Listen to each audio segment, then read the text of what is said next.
This is the Oakwyn Podcast, featuring Morgan Brown and Micheal Yeung.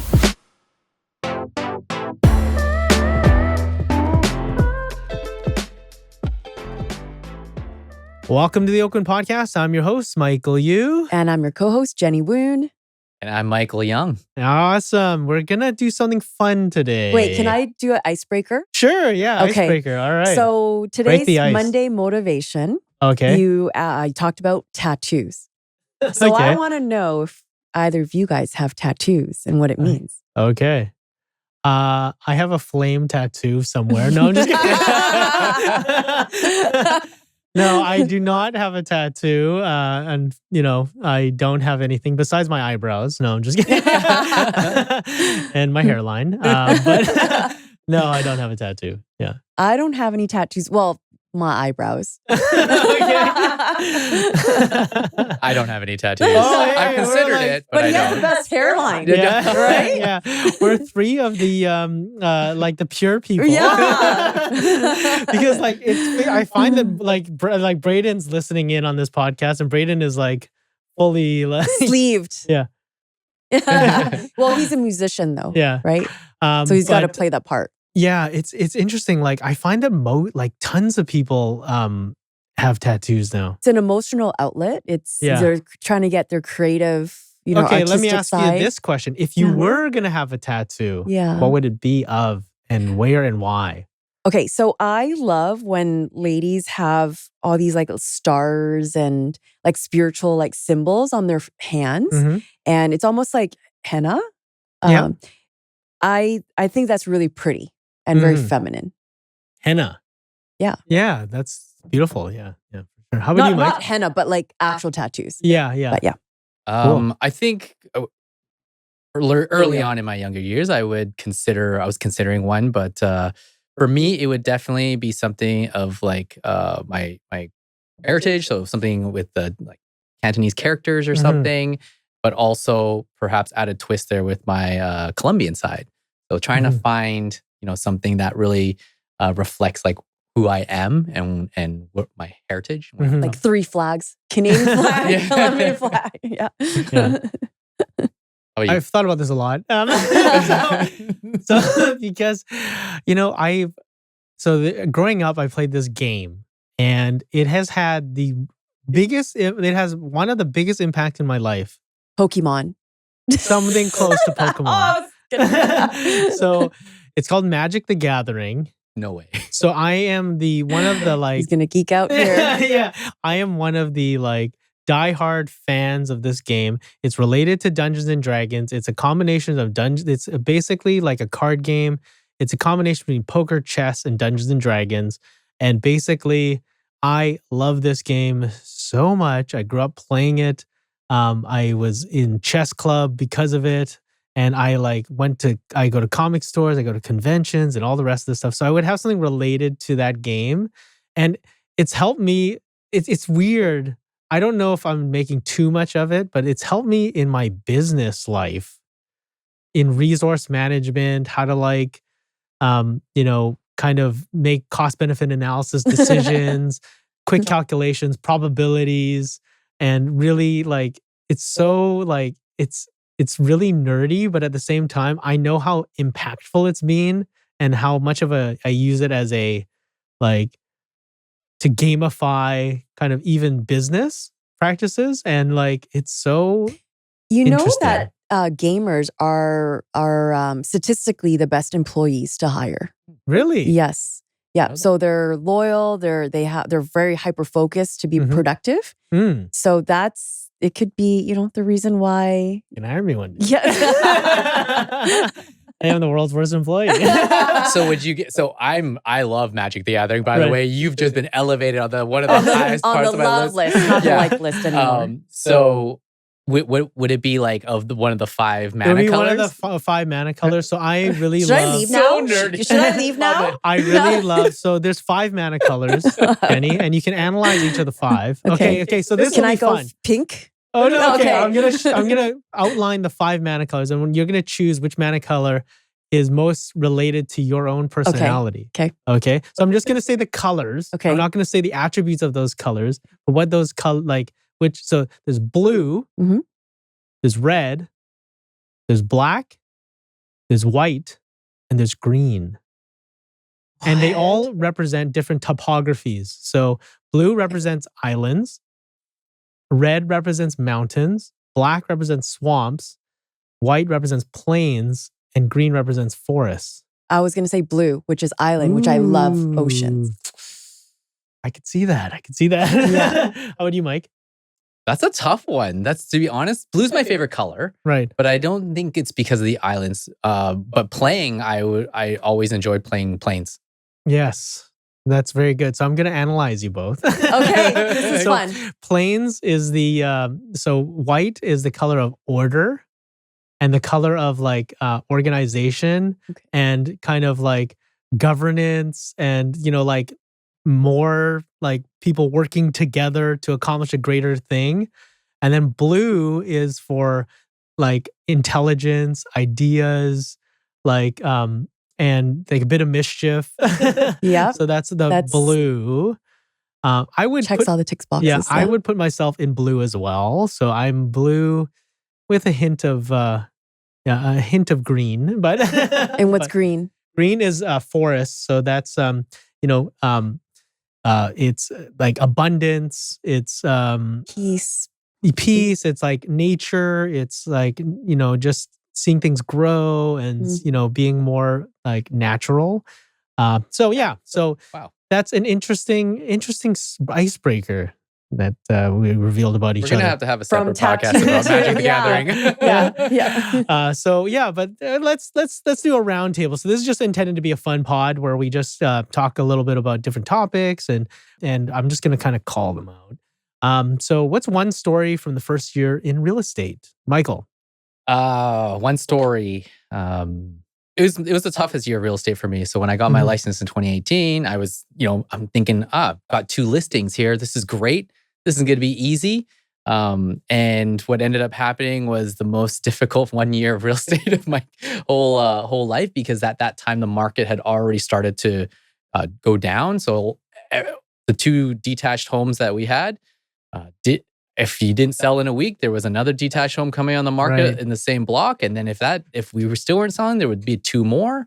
And so that was really, for me, the struggle of how to, because again, going into this, not knowing a whole lot and just really trying to find my way through. But it was through that struggle that I was able to really find my footing and be able to now deal with any of the market ups and downs that come our way. Because obviously the market's never up one way. It's always, it's cyclical.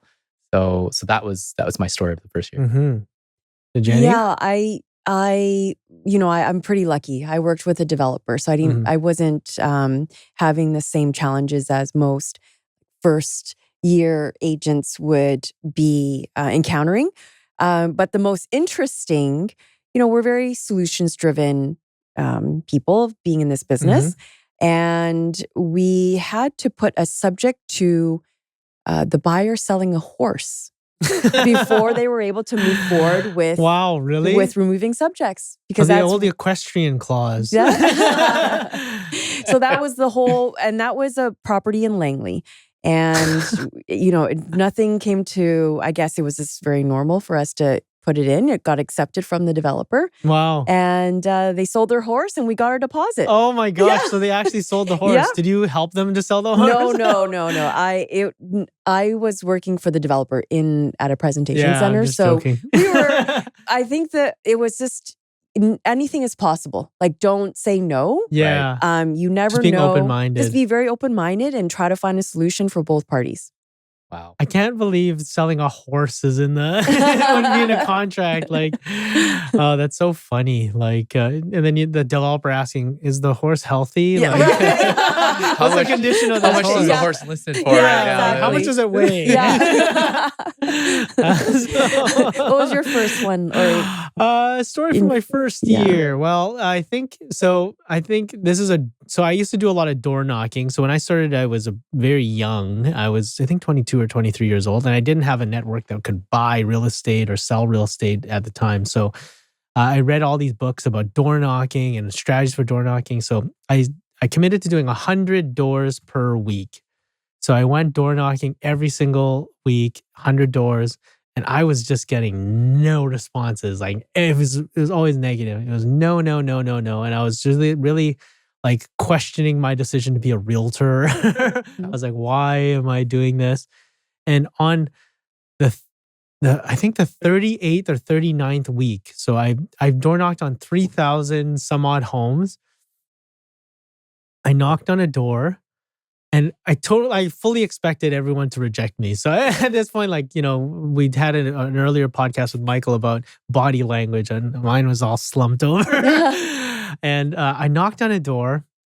This lady opens the door, and she I didn't say anything. She's like, "Are you a realtor?" And I was just like, "Yes, I'm a realtor." And she's like, "Is this you?" She was holding a real estate flyer in her hand. She's like, "Is this you?" And I was like, "No, it is not me, but I'm a realtor." And she's like, "Well, I need to sell my house. Can you help me?" And I was just like, "What?" And I was just in the right place at the right time.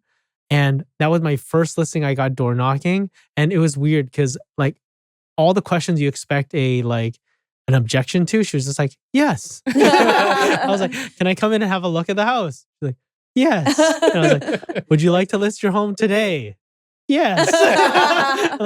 And I was like, "What do you think of what about the price?" And then she was like, "What do you think about the price?" And I said, "How about this?" And she's like, "Okay." So it was one of those situations that it just worked out but the lesson for me was that so I didn't get my first listing in door knocking until I think the 38th or the 39th week. And at the end of the year, I got 5 listings from door knocking. And those all ended up being some of my biggest sales in my first year. And, I think it just goes to show that sometimes the rewards come at the end. So I could have quit on week 36, 9 months straight. 36 weeks is 9 months of door knocking every single week, 100 doors. I would count the doors. And I could have given up, but I just stuck to it because I said, I got to, it said in the books, if you don't commit to something for a year, you're not going to see the results of it. And I was just like, I only have 3 more months of this to get abused. Yeah. And then I just bumped into the right place at the right time. And then I got a bit of confidence behind me. I got a listing there. So I door knocked around that listing. And then I got another one listing there. And then it kind of just snowballed from there. So yeah, that was one of the stories from my first year in the business. Oh, that's nice. Cool. So another question is, what did you wish you knew before choosing real estate? Jenny, you want to start with this? What did I wish before starting real estate? Wish you knew. Wish I knew. I'm going to pass it on to Michael. I'm going to think about this a little bit here. For me, it's the cost associated with maintaining your license and running your own business. Because it didn't matter which brokerage you're at. You could choose a discount brokerage. You can choose a typical splits brokerage or desk fees. But throughout the course, when you're taking your real estate course and before you get into real estate, you only see the outcomes, right? Like you were saying, you only see the outcomes. You see okay, this is how much your checks could be. But no one ever tells you how much it's going to cost to run your business so that you can stay afloat.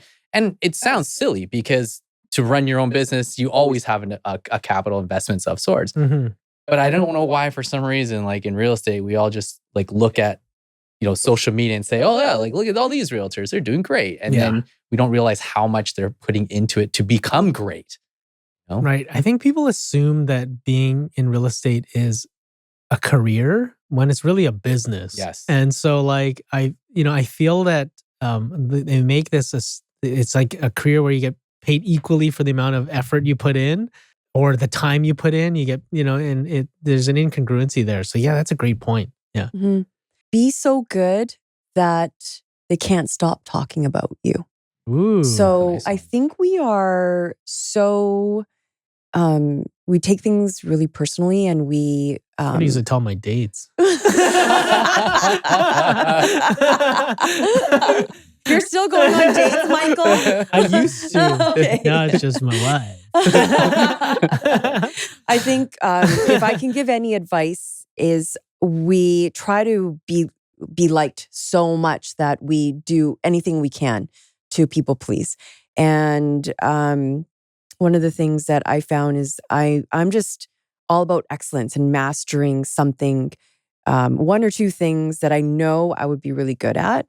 And I just feel, you can't be everything to everybody. Mm-hmm. That's a very, very good point. I think there's some like saying out there, some kind of stat out there that says, and to your point, Jenny, that if like when you do something bad, 10 people hear about it. But when you do something good, only like 3 people hear about it. Mm-hmm. So think about how much better we have to, like how much more we have to put into being good at what we do in order to just get those. Mm-hmm. That's a really good point. Yeah, that's such a good point. And, because like all news is like negative. Mm-hmm. Like, so you don't hear any positive stories or feel good stories. So you have to create that kind of consistent, good outcome before you get that reputation, right? Yeah. And then all it takes is like one bad thing to like ruin a reputation immediately, right? Yeah. So and years to build up your reputation. kind of crazy, yeah. So let's fire another question into the group here. So, what was your best revenue stream when you first started in real estate, and what is it now? I can answer this one first. So, my best revenue stream when I first got started was 100% open houses and geographical farming. So I worked very, very much hyper local in just one block in Richmond that I just wanted to own that market. So I did open houses there every single weekend and also on Wednesday afternoons after work. So I would do open houses there with any of my listings, and I focused on that geographical market. I focused on knowing all the buildings inside and out, knowing all the owners there. There was a park across the street, so I would like hang out in that park, and so I became a hyper local agent, and really focused on open houses there, getting to know everyone there. So once upon a time, I was known as the King of Dover Crescent because every listing in Richmond on the street, I had the listing. So like I think I had like at the peak times of my career, I think I had like an 80% market share there. So like anyone that wanted to talk about real estate would just like use me. Like it was one of the like things that happened. So like that was my first when I first started. Now it's all past clients and referrals. Primarily past clients. So so that's kind of how the business has evolved. Mm-hmm. I have to give a lot of credit to the developers I worked with. Right. And I think you gave me this name. You gave me the condo queen in Burnaby. When we first met, I think you did a little bit of research about me, and then you called me that. I was like, oh, I'll wear that.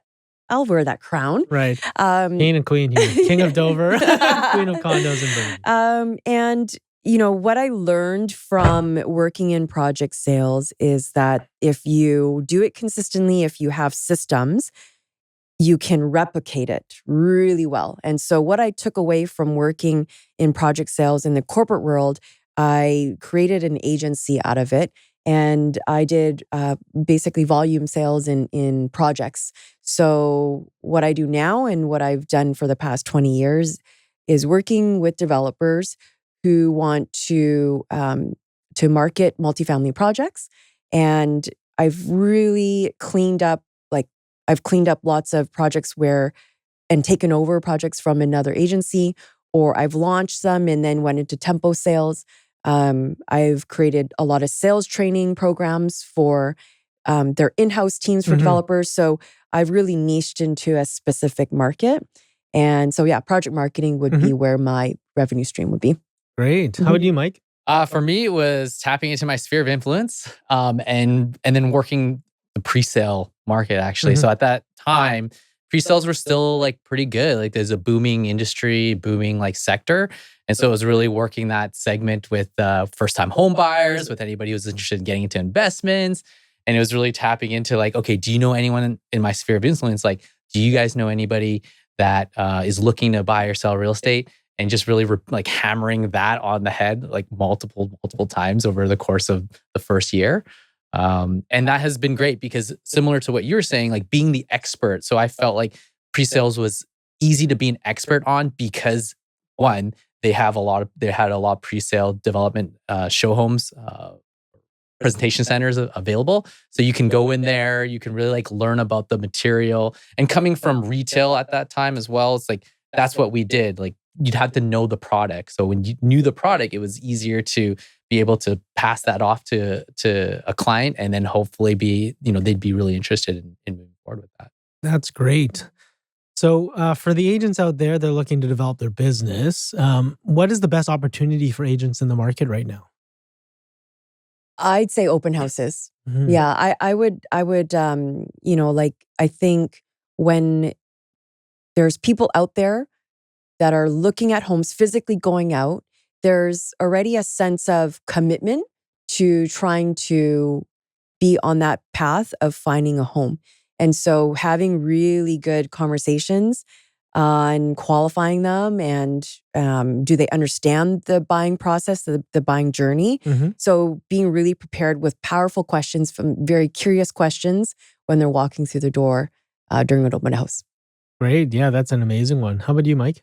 I think social media is pretty powerful these days. But really going out there, such as going to open house or going to a presentation center and just filming something through your phone, like that is the least amount of investment. It's like really your time, Mhm. but then you can showcase that you're an expert in kind of this field, in this area. So I think social media is a great one. I think that if we're talking about like the housing category, I think detached homes is a really great opportunity. If you can get a detached listing, Mhm. obviously the dirt is so valuable these days within the Lower Mainland, and a lot of those home investors that came, that purchased in the 90s and early 2000s, like a lot of them are entering their senior years where they're probably thinking about downsizing. Maybe they're thinking about cashing that lottery ticket that's called the Vancouver residential Mhm. housing. So I think that those are some areas of opportunity if you can get into there. Mhm. Yeah, I'd agree with both of you, but I think social media, it's free, and it's a great way to kind of demonstrate your expertise and present opportunities in a kind of where people are living. So, like, if I was a new agent right now, I'd be like headlong into social media.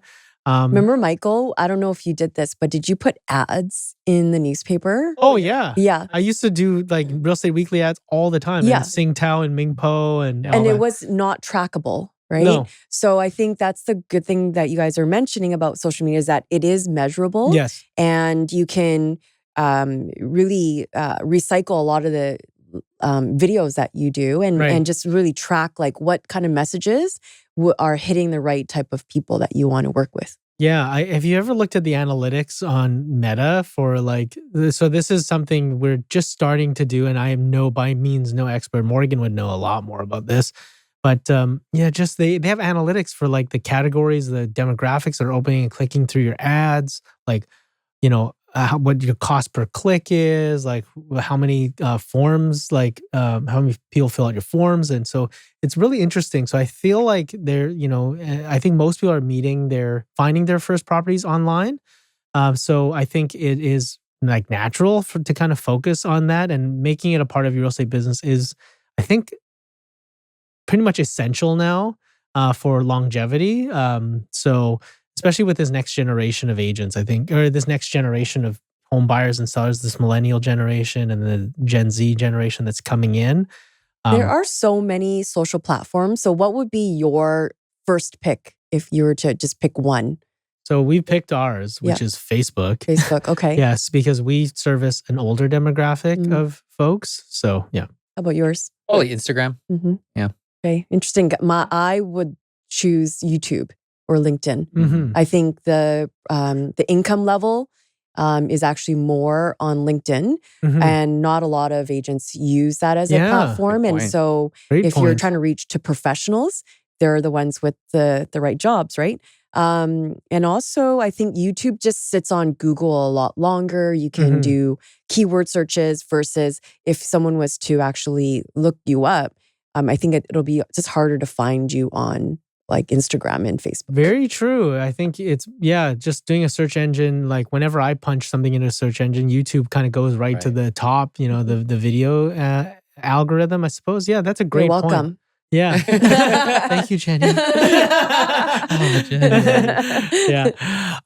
It just depends on the demographic you're trying to reach. Like typically this is just, so I've done a lot of reflection on our business. So we do all the metrics for it. And, I typically tend to work with an older crowd of people. So like that's why I really focus on Facebook. But then again, everyone has their own business model. So how long that lasts, who knows? And we might have to evolve it. So that's a great opportunity and a great tip from Micheal and Jenny. So what tool do you use that has positively impacted your business and what something that we might not know about? A tool, Sure, or an app or something. So here's a tool that I started using about a couple of years ago. It was introduced to me by another agent, and it's called Landcore Data Corporation. It's automated property valuation. So it's you're wondering like, well, why would you use this in your business, day-to-day business?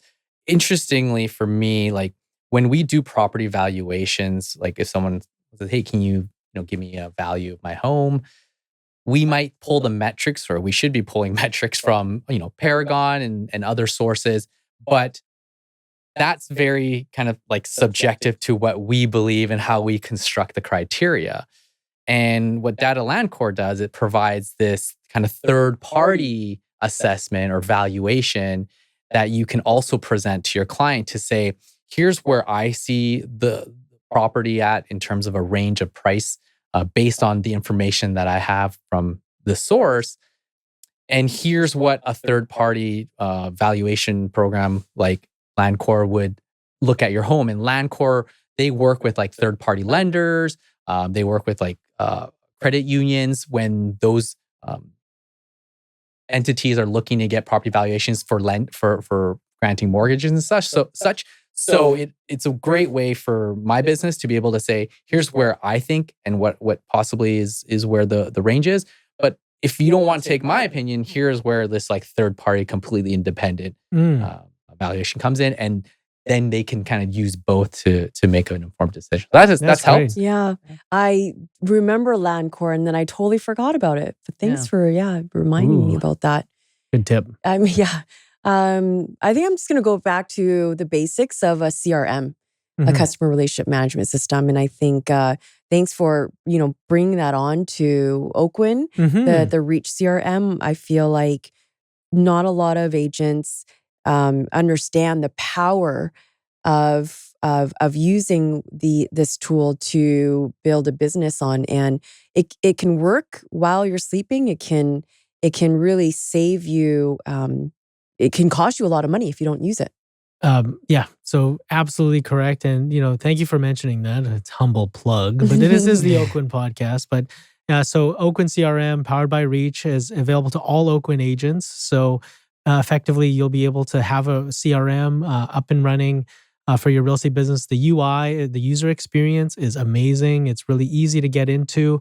We have a variety of different webinars on introducing it to you. So if you're not using a CRM right now, or a client relationship management software, you're really going to limit your business growth, and how you can maintain your client relationships is something that is key to be able to retain your clients in the long run. We all have those stories of, you selling a property to somebody and then 5 years later they list with someone else, and you're just like, oh, it's just like a dagger. And you're just like, it was so hard to plant that tree, see that tree grow, and then not kind of get the listing back in the future and we probably did an amazing job for that client, and so it was probably a lack of communication and a timely communication that led to you to not to secure that client again for the future. Now, not everything's in our control, but if it is in our control, that's something that we want to focus on. Can I also add that I know that maybe this could be a little bit too far ahead of seeing how your business is going to run, but succession planning is all about how are you going to exit this business, but still make money from referrals. And when you have a gold pot of names, of subscribers, of where your buyers and sellers are at in their buying journey, in their home journey, when you can sell this data, and you know how important it is with having data, you can sell this data to the next agent and get perpetual income from it. Right.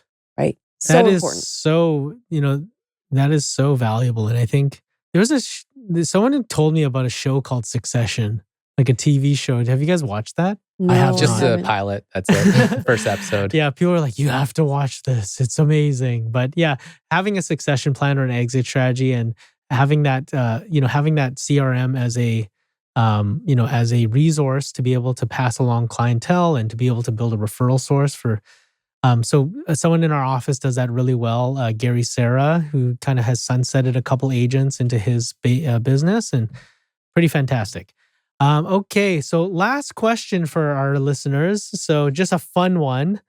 So if you weren't in real estate, what would you do in your career or in your business? On the beach. Okay. Be a professional Magic the Gathering player. No, I'm just kidding. That's I mine. think I would probably be in project management Okay. or some sales. I just enjoy the ability and the interactions that I can have with people in general. That's just something I feel so comfortable in my day to day that I could not see myself sitting at home in an office, or part of me sitting in an office just plugging away. Like I have to be out. I have to be engaging conversation, interactions, and being around people. Jenny? I don't know, a couple, I can see myself as an athlete. I can see myself as a consultant for a Fortune 500 company. It probably has something to do with business, or I've always loved industrial design, inventing things and how can it fit, for the day-to-day use for a consumer. So yeah, many different things. I feel like there's a creative side in me and there's a analytical side in me, problem solver side. Yeah. Yeah. I think I would write. I'd write fiction. That's what I would likely do if it wasn't if I wasn't in real estate. But I love being in real estate. I'm really glad that we're able to be in this industry and do these amazing things like doing this podcast with Jenny and Micheal from Oakwyn Northwest. And we just want to thank you so much for being a part of the Oakwyn Podcast, Jenny, Micheal. Thanks, Micheal. Yeah, thank you so much. Thank you very much. 2 Micheals in one. I know. How did I get so lucky? Yeah, exactly. We divide each other to come into one. Thank you so much for listening to the Oakwyn Podcast. If you've enjoyed this podcast, please rate it 5 out of 5 on the podcast platform you're listening to it on. And if you're interested in learning more about Oakwyn, if you're with another office, you want to join Oakwyn Northwest with Jenny and Micheal and meet them and get to know them a little bit better, go to oakwyn.com/join and type in the message box Breakthrough 2025, and you'll receive a free piece of mystery swag when you meet one of our leaders. And mention Oakwyn Northwest and Micheal if you want to meet them as well. Come see us. Yeah. Okay, till next time. Thanks so much for listening, guys. Bye.